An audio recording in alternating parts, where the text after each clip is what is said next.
할렐루야, 예담교회 주일 예배에 오신 우리 성도님들을 주의 이름으로 사랑하고 축복합니다. 올해 5월 달에는 비가 참 많이 오는 것 같습니다. 비가 계속 오다 보니까 기압도 내려가고 또 몸도 마음도 많이 무거워지기도 합니다. 날씨도 참 왔다 갔다 하죠. 한여름처럼 엄청 더웠다가 비가 와서 쌀쌀해지기도 하고 그동안 보지 못했던 날씨의 변화를 보게 되는 5월입니다. 이런 날씨와 기온차 가운데 건강이 참 염려스러운데 여러분들 건강 조심하시기를 바랍니다.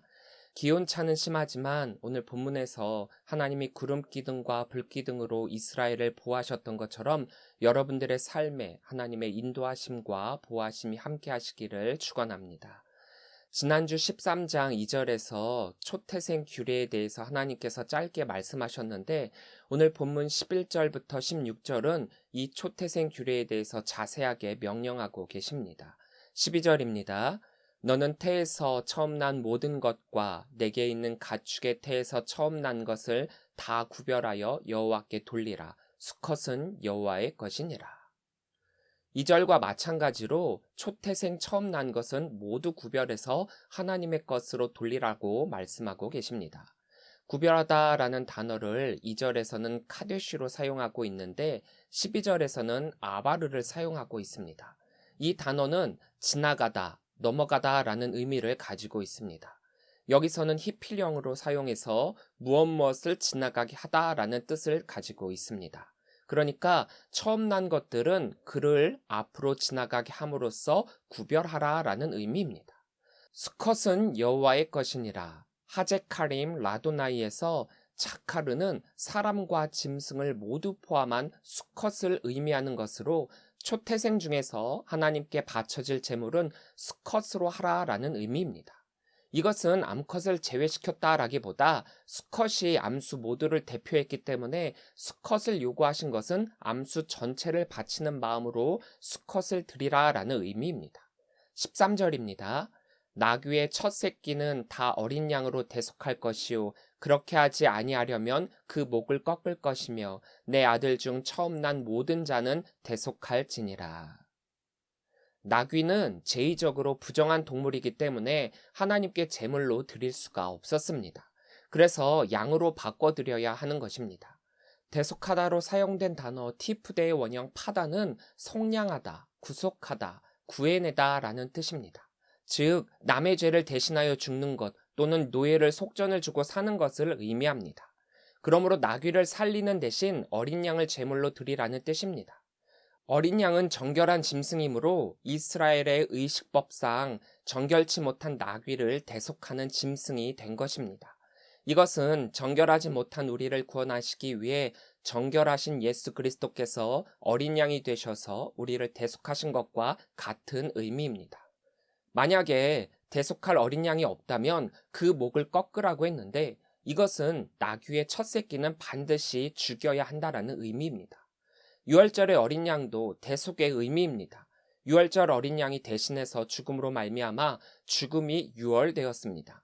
마찬가지로 대속의 어린 양이 없다면 부정한 것은 죽을 수밖에 없다는 것을 하나님께서 강조하고 있습니다. 예수 이외에 구원이 있다? 아니죠. 죽을 수밖에 없는 우리를 대신하고 대속하실 분은 오직 예수님 한 분밖에 없기 때문에 예수님께서 우리의 대속물이 되어주시지 않는다면 우리는 반드시 죽을 수밖에 없습니다. 예수님을 나의 구세주로, 나의 대속주로 믿지 않는다면 반드시 그 목이 꺾일 수밖에 없다라는 사실을 우리는 분명히 알아야 합니다. 또한 나귀와 마찬가지로 사람의 장자도 초태생의 제물에서 제외되었습니다. 이는 사람이 나귀처럼 부정하기 때문이 아니라 하나님의 형상으로 창조된 인간의 제물은 원치 않으셨기 때문입니다. 여기서는 언급되지는 않았지만 민수기 18장 16절을 보면 장자의 대속 가격은 훗날 5세겔로 지정이 됩니다. 이스라엘의 모든 장자를 하나님께 드리는 일은 가나안 땅에 들어간 뒤에 행하라고 명하십니다. 그런데 광야에서 레위인을 취해 장자 대신 소유로 삼으셨기 때문에 실제로 이 규례는 실행되지가 않았습니다. 그렇기 때문에 모든 장자는 하나님께 드려진 자로서의 대속의 삶이라는 것을 잊지 말아야 합니다. 여호와 하나님의 것이라는 것을 잊지 말아야 한다라는 거죠. 사실 정확히는 장자만이 그래야 한다라는 것이 아니라 장자로 대표해서 온 가족들이 그래야만 합니다. 하나님의 사람들은 바로 하나님의 것이라는 것을 잊지 말고 그에 합당한 삶을 살아야 한다라는 것입니다. 왜냐하면 모든 그리스도인들은 예수 그리스도로 말미암아 죄에서 구속받아 하나님께 구별된 자들이기 때문입니다. 이 점을 잊지 마시기 바랍니다. 14절부터 16절은 후일의 자녀들이 초태생을 드려야 하는 이유를 물으면 왜 그래야 하는지 가르쳐야 함을 강조하고 있습니다. 가정신앙교육은 굉장히 중요합니다. 부모가 자녀에게 신앙을 가르치지 않는다면 그 신앙은 대가 끊어질 것이고 복의 대로가 끊어지는 것입니다. 자녀들에게 하나님의 말씀을 가르치지 않는다면 자녀들은 하나님을 잊어버릴 것이고 하나님을 떠난 삶, 즉 이스라엘이 애굽에서 하나님을 잊어버려 노예의 삶을 살았던 것과 같은 삶을 살게 되는 것입니다. 끔찍하지 않습니까? 가정의 신앙교육이 이렇게 중요합니다. 우리 성도 여러분들은 자신만을 위한 신앙생활을 하는 것이 아니라 온 가족이 대대로 믿음의 길을 걸어갈 수 있도록 자녀들에게 올바른 신앙교육을 하시기를 바랍니다. 17절부터 하나님의 인도하심에 따른 출애굽의 여정이 나오고 있습니다. 17절입니다. 바로가 백성을 보낸 후에 블레셋 사람의 땅의 길은 가까울지라도 하나님이 그들을 그 길로 인도하지 아니하셨으니 이는 하나님이 말씀하시기를 이 백성이 전쟁을 하게 되면 마음을 돌이켜 애굽으로 돌아갈까 하셨습니다. 이스라엘이 출애굽해서 가나안으로 갈 때 어떤 길을 따라갔는지 그 길이 명확하지는 않습니다. 그런데 보통 애굽에서 가나안으로 가는 길은 세 가지로 제시가 됩니다. 첫째는 동북쪽 길로서 지중해 연안을 따라서 가나안으로 가는 가장 빠른 길입니다. 이 길은 수에즈 지역의 북쪽 끝을 따라 해안으로 가사를 지나 블레셋으로 가는 길로 2주간이면 충분히 가나안으로 갈 수 있는 길입니다. 이 길이 애굽에서 가나안에 이르는 가장 빈번한 길이었지만 하나님께서는 가장 가까운 이 길을 허락하지 않으셨습니다. 왜냐하면 이 길은 블레셋 사람의 땅을 통과해서 가야 하는 길이기 때문에 가다가 이들과 전쟁이라도 하게 되면 그들의 마음이 돌이켜 다시 애굽으로 돌아갈 것이라 여겼기 때문입니다. 마음을 돌이켜라고 사용된 단어 이나햄은 후회하다, 유감스럽게 생각하다, 돌이키다라는 뜻입니다. 즉 전쟁을 하다 죽을 바에야 차라리 애굽의 종으로서 사는 것이 좋겠다라고 생각하며 애굽으로 돌아가기로 마음먹은 상태를 뜻합니다. 이들은 하나님에 대한 온전한 신뢰와 믿음으로 출애굽을 시작한 것이 아니기 때문에 언제든지 후회하고 되돌아갈 가능성을 가지고 있었습니다. 또한 이 길은 애굽에 의해서 관리가 되고 있는 길이었기 때문에 그러다 보니까 이 길로 가다 보면 뒤로는 애굽이 쫓아오고 앞으로는 이 길에 있는 주민들이 협공을 해올 가능성이 충분히 있는, 그러니까 전쟁을 피할 수 없는 다분히 위험한 길인 것입니다. 따라서 하나님께서는 최대한 이스라엘이 적군을 만날 거리를 만들지 않게 하기 위해서 이 길로 인도하시지 않으셨던 것입니다. 둘째는 중앙 여행로인데 광야를 가로질러서 브엘세바를 통해 가나안의 중심으로 직접 향하는 길입니다. 셋째는 남동쪽 길로 어떻게 보면 도리어 목적지인 가나안으로부터 멀어지는 길로 시내반도 남쪽 끝으로 돌아가는 길입니다. 실제로는 이 셋 중에 어떤 길로 이스라엘이 출애굽을 했는지는 정확히 알 수는 없지만 하나님의 말씀에 따르면 아마도 이 셋째 길인 남동쪽으로 가지 않았을까 추측을 해봅니다. 하나님께서 이스라엘 백성들을 위해 시작한 출애굽 여정입니다.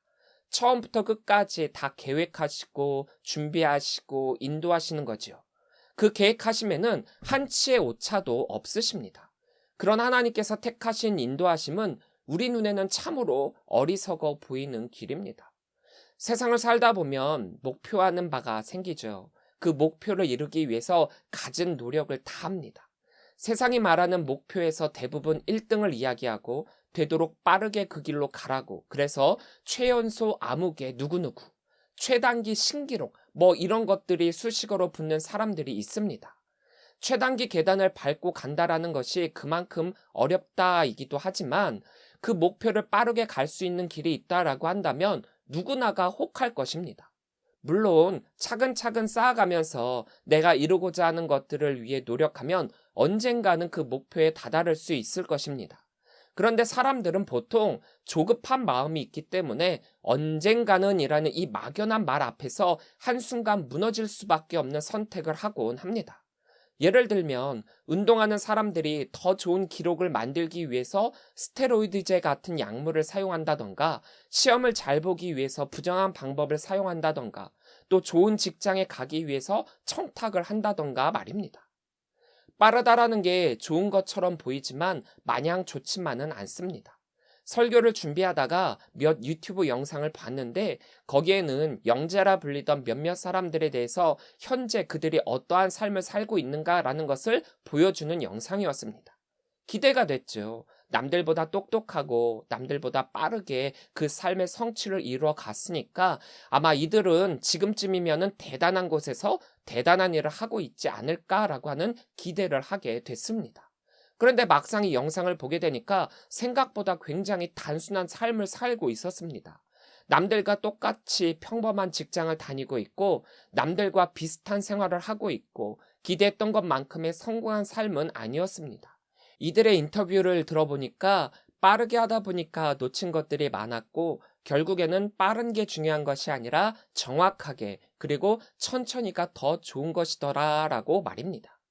우리나라에 영재라고 했던 많은 사람들이 있었는데, 그래서 언론은 이들이 우리나라의 전반적인 부분에서 많은 것들을 바꿔놓을 것이다 라고 했지만, 어느 순간 소리소문 없이 그들이 사라져간 이유도 어린 나이에 너무 빠르게 성공하고 빠르게 학업을 성취하다 보니까 작은 유혹에 흔들려 재기할 수 없을 정도로 망가져버린 사람들을 보게 됩니다. 물론 모두가 그런 것은 아니라 영재로서 나타났었던 것들이 커서 더욱 훌륭한 모습으로 성장한 사람들도 있었습니다. 하나님께서 이스라엘 백성들을 인도하시는 방법에 대해서 우리가 다시 한번 깊이 생각해 볼 필요가 있습니다. 출애굽의 그 첫 길로 잡으신 길은 평범치 않은 길이었습니다. 가까운 길을 선택하지 않으셨습니다. 쉬워 보이는 길을 선택하지 않으셨습니다. 사람들이 일반적으로 선택하지 않는 길이었지요. 되도록 애굽에서 빨리 멀어져 목표하는 가나안으로 빨리 가는 것, 그것이 이 출애굽일 것이라고 생각을 했지만, 하나님은 빨리 목표를 향해 가는 것이 중요한 것이 아니라 정확하게, 그리고 가는 그 자체가 출애굽이 되도록, 하나님 나라 백성이 되도록 하는 그것이 목적이셨기 때문에 가나안에 들어가는 것은 기정사실이고, 그 가는 과정을 세세하게 준비하셨습니다. 이것이 하나님의 방법이고 하나님의 인도하심입니다. 우리를 골탕 먹이려고 일부러 어려운 방법으로 인도하시는 것이 아닙니다. 도리어 이것은 우리를 위한 배려이십니다. 우리가 일반적으로 빠르게라는 것에 너무나도 익숙해져 있다 보니까 지름길로 가는 것이 너무나도 좋아 보입니다. 하지만 하나님의 생각은 이와 다르고, 하나님의 인도하심 또한 우리의 생각과 다릅니다. 하나님의 인도하심의 목적은 그 백성들을 보호하시고 안전하게 하기 위해서임을 알아야만 합니다. 그러나 우리는 생각하기를 당장의 처지만 보고서 하나님께 불평합니다. 우리에게 어려움이 오게 되었을 때 왜 이다지도 나는 운이 없는 거지? 왜 자꾸 일이 꼬이지라고 하면서 푸념을 늘여놓습니다. 그리하여 하나님은 나의 삶에는 무관하다라고 느끼기 시작을 하죠. 너무 나에게 대해서 무관심하셔서 속상하다라고 합니다. 심지어는 하나님이 없다라고까지 여깁니다. 하나님이 우리를 인도하시는 방향이 이상해 보입니다. 틀려 보입니다. 나의 목표와는 점점 더 멀어져 보입니다. 그래서 하나님의 인도하심대로 간다면 내가 이루고자 하는 것들을 못 이룰 것만 같습니다. 그런 의심과 불안의 마음이 들자 하나님을 신뢰할 수 없게 됩니다. 그리고 결국에는 하나님의 인도하심에서 떨어져 나가게 되죠. 그러나 성도 여러분, 바로 이 시점에서 하나님의 목적을 우리는 알아야만 합니다.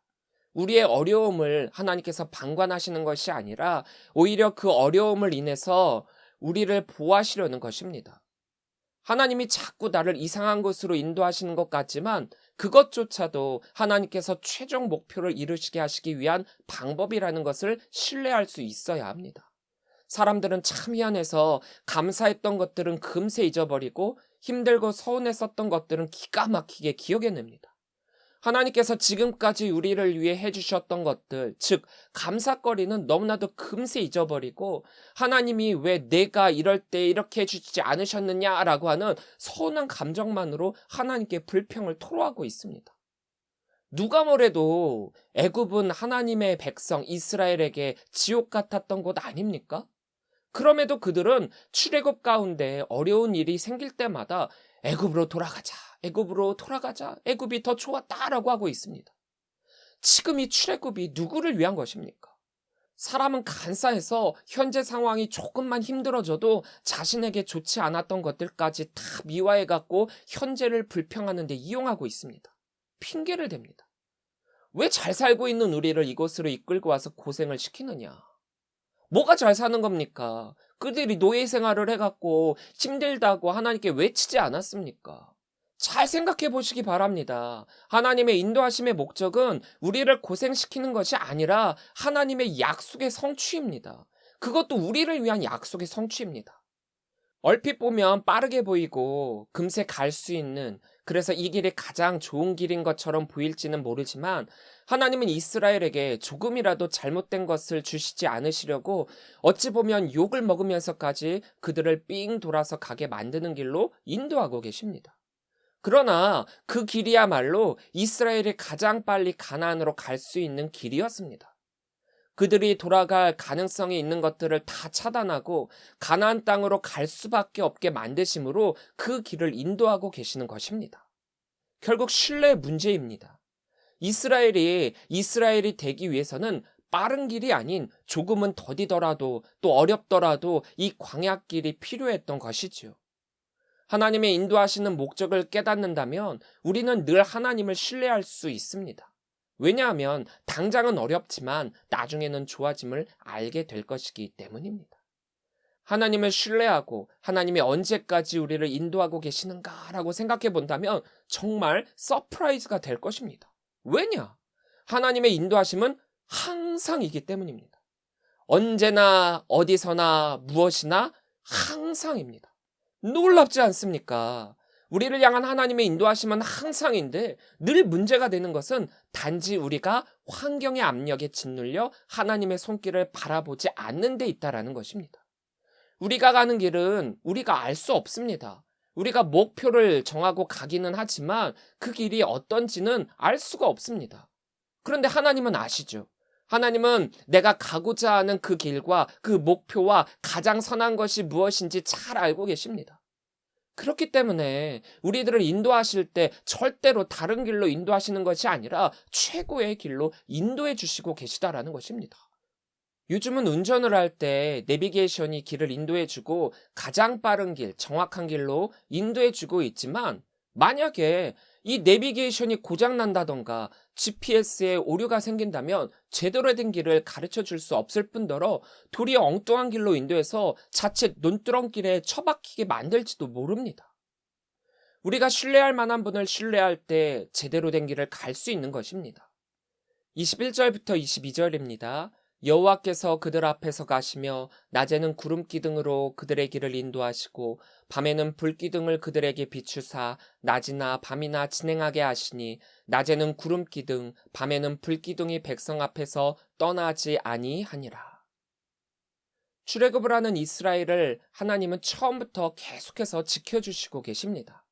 이스라엘 백성 앞에서 가신 하나님께서 이스라엘을 위해 보여주신 것이 바로 인도하심의 기둥, 보호하심의 기둥입니다.